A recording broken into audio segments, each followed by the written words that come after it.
함께 말씀 보겠습니다. 함께 보실 말씀은 빌립보서, 신약성경 빌립보서 1장 1절에서 11절 말씀입니다. 저 여러분이 한 절씩 교독하고 마지막 절 같이 읽겠습니다.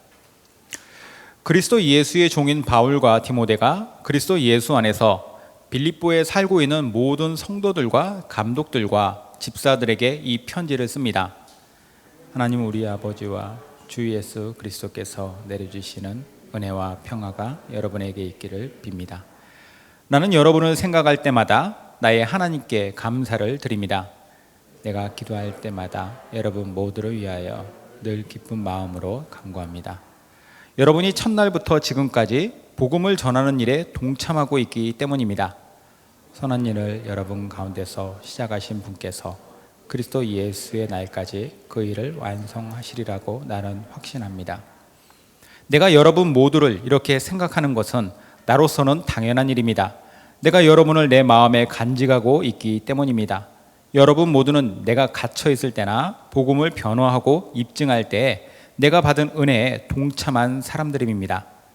내가 그리스도 예수의 심정으로 여러분 모두를 얼마나 그리워하고 있는지는 하나님께서 증언하여 주십니다. 내가 기도하는 것은 여러분의 사랑이 지식과 모든 통찰력으로 더욱더 풍성하게 되어서 여러분이 가장 좋은 것이 무엇인가를 분별할 줄 알게 되는 것입니다. 그리하여 여러분이 그리스도의 날까지 순결하고 흠이 없이 지내며 예수 그리스도께서 주시는 의의 열매로 가득 차서 하나님께 영광과 찬양을 드리게 되기를 나는 기도합니다. 아멘. 자, 오늘 우리가 함께 볼 말씀은요, 빌립보라고 하는 도시에 있는 교회, 있는 성도들에게 바울이 보낸 편지예요. 그 편지의 첫 부분, 서두 인사말 부분입니다. 이 편지를 보낸 사람은 바울이고, 그리고 바울 곁에는 1절에 보니까 그 옆에 디모데라고 하는 그의 영적인 아들이라고까지 말했던 그의 동역 목회자가 있었어요. 반대로 이 편지를 받는 사람들은 빌립보 교회, 빌립보라고 하는 도시에 있는 교회의 성도들과 여기 감독과 집사들이라고 한다면 그 교회 지도자들이겠죠. 그래서 이 교회의 교인들한테 보낸 것이에요. 빌립보는 오늘날 그리스 북부 지역에 있는, 북부 지방에 있는 도시입니다. 바울이 빌립보 교회에 전하는 첫 인사 한번 보죠. 1절 2절 보면은 그리스도 예수의 종인 바울과 디모데가 그리스도 예수 안에서 빌립보에 살고 있는 모든 성도들과 감독들과 집사들에게 이 편지를 씁니다. 하나님 우리 아버지와 주 예수 그리스도께서 내려주신 은혜와 평화가 여러분에게 있길 빕니다. 일상적인 말이긴 하지만 그 당시에 편지에서 사용했던 그들에 대한 바울이 이러한 말로서 시작하고 그 뒤에 이어지는 내용들을 보면서 우리는 바울과 그리고 그 빌립보 성도들 사이의 관계를 우리는 본문 말씀으로 짐작을 할 수가 있습니다. 특별히 바울이 빌립보서를 기록할 당시에 그는 로마 감옥에 갇혀 있었어요. 그래서 옥중 서신이라고 부르는데요, 옥중에서 보낸 편지입니다. 복음을 전하다 갇혔어요. 당연히 그러니까 바울에게는 힘들고 어려운 문제들, 삶이 고달팠겠죠. 힘든 상황이었어요. 하지만 그런 어려운 상황 속에서도 그가 빌립보 성도들에게 편지를 보낼 때 이 편지의 내용은 전혀 슬프거나 불안하거나 우울한 감정이 묻어져 있지 않습니다. 대신에 그가 말하고 있는 것은 매우 희망적이고, 그리고 그는 계속해서 뭘 말하냐면 기쁨이라고 하는 것을 말해요. 그가 이런 편지를 썼다라고 한다는 건 빌립보 성도들에게 분명히 바울의 그런 어떤 현실을 뛰어넘을 수 있게 하는 뭔가 좋은 뭔가가 있었기 때문이라고 우리는 짐작할 수 있습니다. 그래서 빌립보서를 대표하는 단어가 바로 기쁨이라고 하는 단어예요. 빌립보서 하면은 기쁨이라고 하는 단어가 딱 튀어나오는 거죠. 이 편지 하나에 16번이나 기쁨에 관한 이야기를 합니다. 자, 그러면 빌립보 성도들을 향한 바울의 좋은 감정을 엿볼 수 있는 말씀 한번 보겠습니다. 3절 4절 보면은 나는 여러분을 생각할 때마다 나의 하나님께 감사를 드립니다. 내가 기도할 때마다 여러분 모두를 위하여 늘 기쁜 마음으로 간구합니다 라고 되어 있어요. 자, 바울의 감정이 좀 느껴지시나요? 바울은 자신이 이 개척한 교회거든요. 2차 선교 여행 중에 빌립보라고 하는 도시에 가서 그가 사람들에게 복음을 전해서 이 교회가 생겼는데, 그곳 성도들을 생각할 때마다 하나님께 감사할 수밖에 없을 만큼 기쁨이 있었다라는 거예요. 그러니 당연히 그들에 대한 기도를 할 때마다 그 기쁜 마음을 안고 설레는 마음을 안고 기도했다라고 이야기하는 거죠. 유진 피터슨이라고 하는 분이 계신데요, 아주 훌륭한 목회자이자 신학자셨는데, 이분이 성경의 원어를 현대적으로 번역한 또 다른 번역 성경인데 메시지 성경이라는 것이 있어요. 메시지 성경에서 이 동일한 빌립보서 1장 3절 4절을 보면은 이렇게 나옵니다. 나는 여러분을 떠올릴 때마다 하나님께 감사의 탄성을 지릅니다. 그 탄성은 기도로 이어져서 어느새 나는 기쁜 마음으로 여러분을 위해 기도하게 됩니다. 그러니까 바울이 빌립보 사람들, 빌립보 안에 있는 성도들에 대해서 얼마나 기쁘고 행복한 마음을 갖고 있었던가 느껴지는 번역이죠. 그럼 바울만 빌립보 성도들에게 그렇게 느꼈느냐? 저는 반대로도 생각을 해요. 빌립보 성도들도 바울에 대해서 이런 마음을 갖고 있었다라는 것이죠. 그러니까 마음이 서로 통하는 거예요. 서로가 깊은 유대감으로 서로를 바라보면서 감사와 기쁨과 행복이 있는 관계, 그러면서 상대방을 위하여 하나님께 축복을 하는 관계. 자, 목회자로서 이런 관계성을 가진 성도가 있다? 이게 얼마나 귀한 일인가라는 생각을 한번 해봤습니다. 멀리 떨어져 있어도 서로를 위해서 기뻐하면서 기대함을 가지고 기도해준다, 감사할 수 있다. 어려운 상황에 처해 있는 건 알지만, 바울도 어려운 상황이지만 사실 빌립보 성도들도 어려운 상황이었어요. 당시에 초대교회 시대에 핍박도 있었고, 그리고 그들은 참 가난한 사람들이 많았습니다. 그러니까 그들에게는 어려운 일들이 서로 많았는데, 그 어려운 일들을 가지고 있는 서로가 서로를 보면서 절망이나 슬픔보다는 기쁨을 얘기해요. 희망을 얘기하고 그리고 행복을 얘기합니다. 그러면서 그 기쁨의 탄성을 가지고 하나님께 축복의 기도를 했다. 이런 관계성을 가진 동역자, 얼마나 귀한 동역자입니까? 이게 바로 진정한 목회자와 성도와의 관계, 그리고 목회자와 성도뿐만 아니라 성도와 성도와의 관계. 그러니까 크리스찬의 관계는, 서로 간의 관계성은 이런 관계성이어야 된다는 거예요. 신앙 안에서 이런 좋은 관계성, 복된 관계성을 갖고 있는 사람들을 가리켜서 저는 뭐라고 표현해 볼까라고 하는 생각을 해보다가 평생의 동역자라고 하는 말을 한번 생각해 봤습니다. 평생의 동역자. 함께 있을 때만 동역자가 아니에요. 서로 좋을 때만 동역자가 아니고, 뭔가 나에게 도움이 될 때만 동역자가 아니라는 거죠. 그러지 않은 상황에서도, 떨어져 있어도, 서로가 힘들어도, 그리고 나에게 도움이 되지 않는다 할지라도 그가 나의 동역자다라고 한다면 이 사람이야말로 평생의 동역자가 되는 것이죠. 저는 우리가 평생에 이런 동역자로 살길 바라요. 사실 우리는 이런 평생의 동역자의 길을 가지고 있죠. 그 발걸음을 우리는 내딛고 있습니다. 함께 교회를 세우고 헌신한다라고 하는 것 자체, 웬만한 마음으로 되는 거 아니라고 생각을 해요. 계산하고 따져서 되는 일 아니죠. 하나님께서 주신 마음을 가지고 그 마음 앞에 우리가 함께 모여서 이렇게 하나님께 나아가는 것이기 때문입니다. 평생의 동역자로서 우리는 나아가는 것이죠. 물론 저는 이곳에서 함께 교회를 세우고 함께하는 여러분들 뿐만 아니라, 여기 나온 대로 떨어져 있어도 함께하는 동역자들이 여러 군데에 있고 또 여러 지체들이 있다는 것에 참 감사하고 있어요. 이 교회가 세워지기를 함께 기도하다가 먼저 천국에 간 청년도 있고요. 그리고 지금도 날마다 기도해 주시고 또 격려해 주시는 그런 많은 지체들이 있습니다.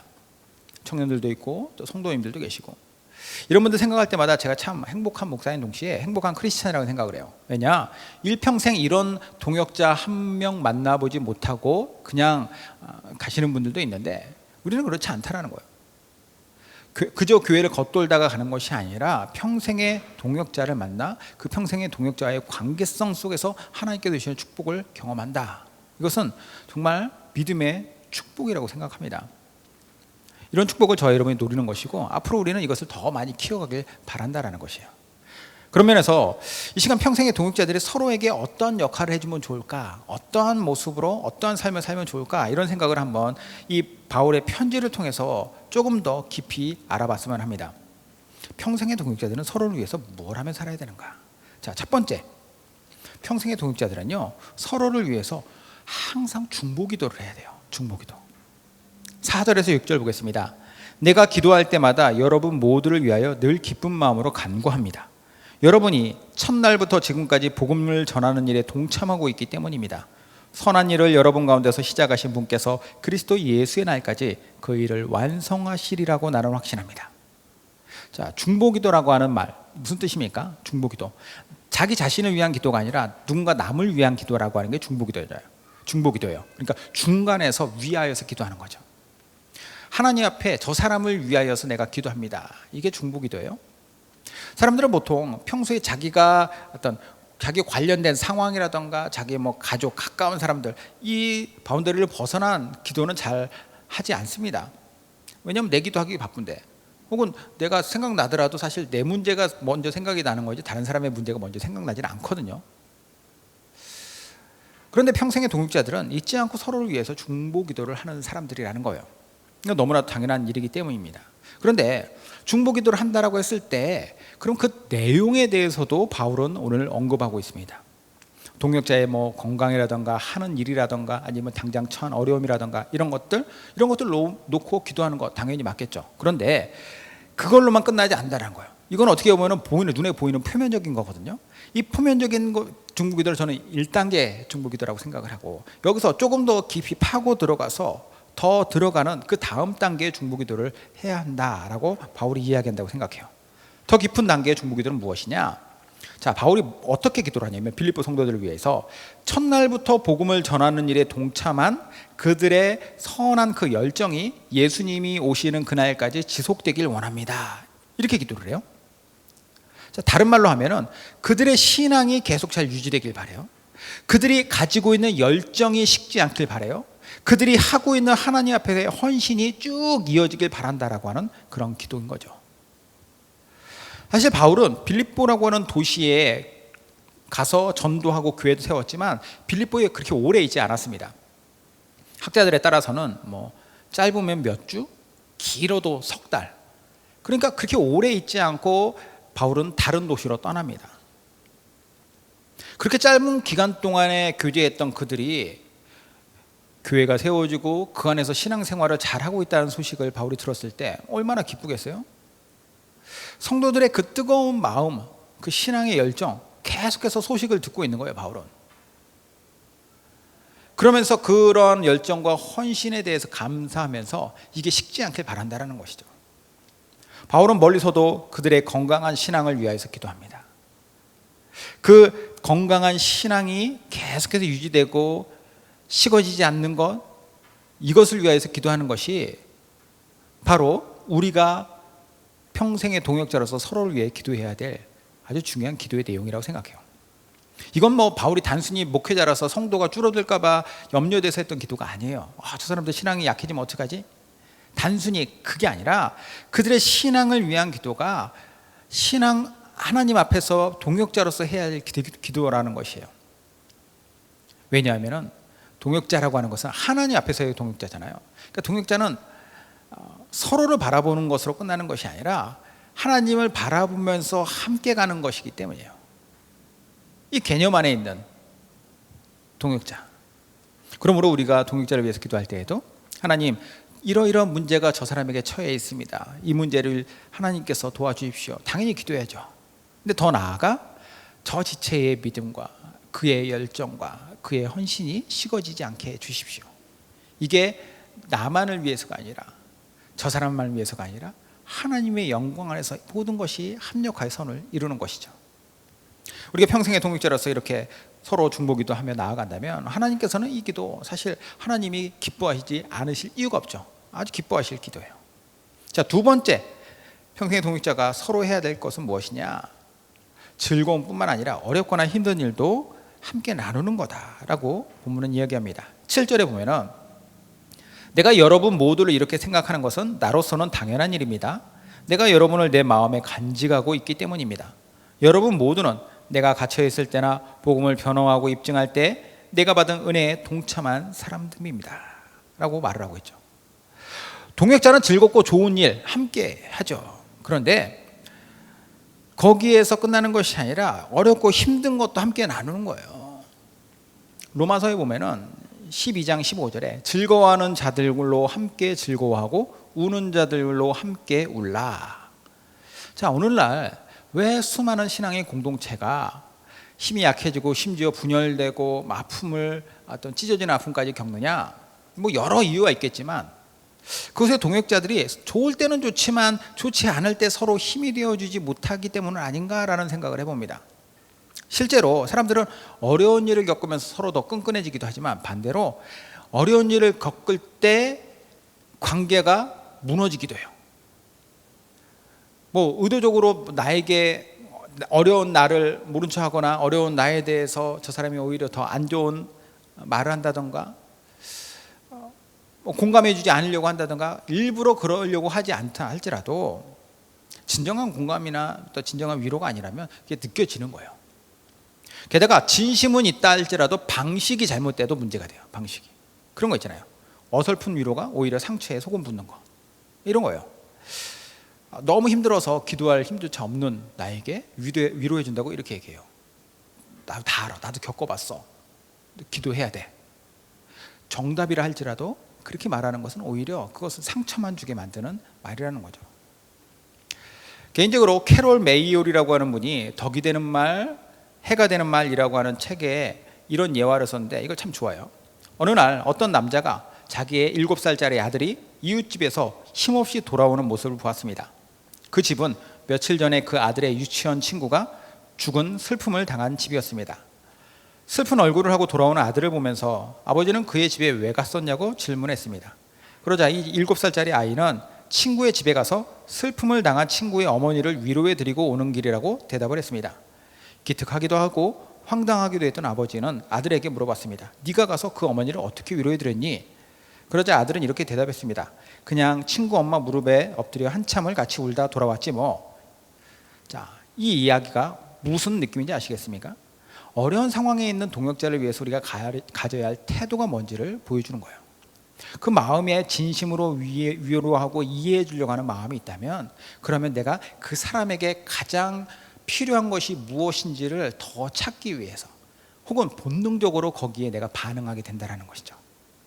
어설픈 잘못된 반응은 내가 뭔가를 해야 하는데라고 하는 부담에서 나왔기 때문이에요. 바울은 빌립보에서 복음을 전한 뒤에 점차 남쪽 지방으로, 그리스 남쪽 지방으로 옮겨갔습니다. 그러면서 복음을 전했죠. 그 과정에서 많은 핍박을 당하고, 그리고 결국 시간이 더 흘러서는 지금 로마에 있는 감옥에 갇혔어요. 그러나 그런 어려운 상황들을 겪으면서도 그에게는 그를 지지해주고 어려울 때 함께 하고자 애썼던 빌립보 성도들이 있었습니다. 이 존재가 바울에게는 엄청난 힘과 용기가 된 거예요. 하나님께서 당신의 위로를 사람들을 통해서 부어주시는 것을 바울이 경험했던 것이죠. 그렇기에 평생의 동역자는 서로 이렇게 위로의 사람이 되어야 된다라고 하는 것을 이야기하고 있습니다. 자, 마지막으로 평생의 동역자들이 해야 할 세 번째는 무엇이냐? 서로를 향한 진실한 사랑과 축복이다. 8절부터 11절까지입니다. 내가 그리스도 예수의 심정으로 여러분을 모두를 얼마나 그리워하고 있는지는 하나님께서 증언하여 주십니다. 내가 기도하는 것은 여러분의 사랑이 지식과 모든 통찰력으로 더욱더 풍성하게 되어서 여러분이 가장 좋은 것이 무엇인가를 분별할 줄 알게 되는 것입니다. 그리하여 여러분이 그리스도의 날까지 순결하고 흠이 없이 지내며 예수 그리스도께서 주시는 의의 열매로 가득 차서 하나님께 영광과 찬양을 드리게 되기를 나는 기도합니다. 자, 이 세 번째는 어떻게 보면은 첫 번째의 중보기도와 이렇게 일맥상통하는 것이라고 볼 수 있는데, 근데 여기에서는 앞에서보다 조금 더 감정적인 게 들어있어요. 조금 더 감정적이죠. 바울이 빌립보 성도들을 얼마나 깊이 사랑하는지 8절에 얘기하죠. 하나님이 나의 증인입니다. 여러분들에 대한 나의 사랑을 하나님께서 알고 계십니다. 이게 진짜 장난이 아니라는 거예요. 그는 그런 성도요 동역자들이 있었기 때문에 더 간절하게 그들을 위해서 이렇게 축복하며 기도하는 것이죠. 하나님, 이 사람들이 지금보다 더 사랑이 깊어지고 더 지혜로워져서 예수님 다시 오실 그날까지 삶에서 의의 열매가 넘쳐나길 원합니다. 그래서 하나님께 영광과 찬양을 드리는 사람들 되기 원합니다. 이런 기도를 하는 거예요.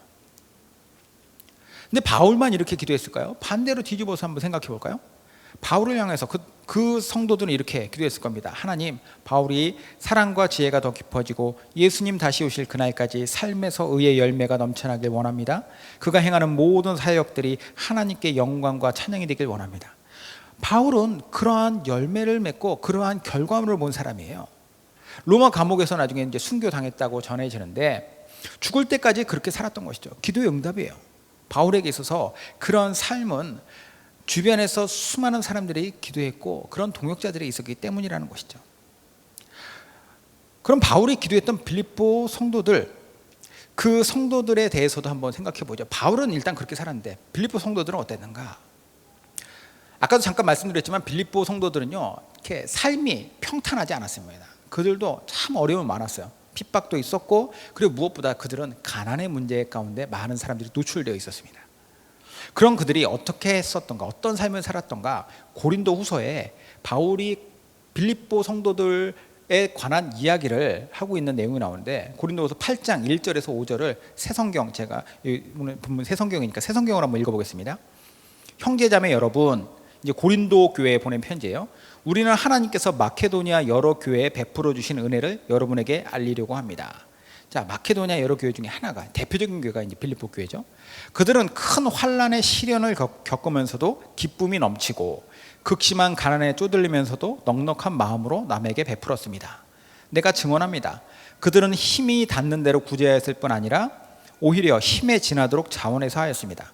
그들은 성도들을 구제하는 특권에 동참하게 해달라고 우리에게 간절히 청하였습니다. 그들은 우리가 기대한 이상으로 하나님의 뜻을 따라서 먼저 자신들을 주님께 바치고 우리에게 바쳤습니다. 이게 그들의 모습이었다는 거예요. 물론 고린도후서는 빌립보서보다 몇 년 전에 쓰여진 책이긴 합니다. 하지만 그 편지 안에 있는 내용이 그대로 이어졌다는 거예요. 빌립보 성도들이 어떤 삶을 살았는지가 보여지는 것이죠. 결국 평생의 동역자는 내게 잘하는 사람이 아니라 하나님 앞에 잘하는 사람이에요. 하나님 앞에 함께 잘하고, 그리고 하나님께서 원하시는 삶을 함께 살아가는 것이 바로 평생의 동역자라는 것이죠. 우리의 목적은, 우리의 목표는 어디에 있습니까? 내가 잘 먹고 잘 사는 데 있지 않아요. 하나님께서 주신 우리의 삶을 정말로 가치 있게 살고 그렇게 보내는 것에 우리의 목적과 목표가 있습니다. 하나님께서 가장 가치 있게 보시는 것이 무엇일까요? 하나님께서 원하시는 삶을 하나님의 뜻 안에서 살아가는 것이죠. 그리고 그 삶을 우리가 함께 평생의 동역자로 살아가는 것, 그리고 그것을 위하여서 우리가 함께 서로가 서로를 위해 주는 것, 기도해 주는 것, 격려해 주는 것, 그것이 바로 우리가 평생의 동역자로서 살아야 할 삶인 것입니다. 같이 한번 기도하겠습니다.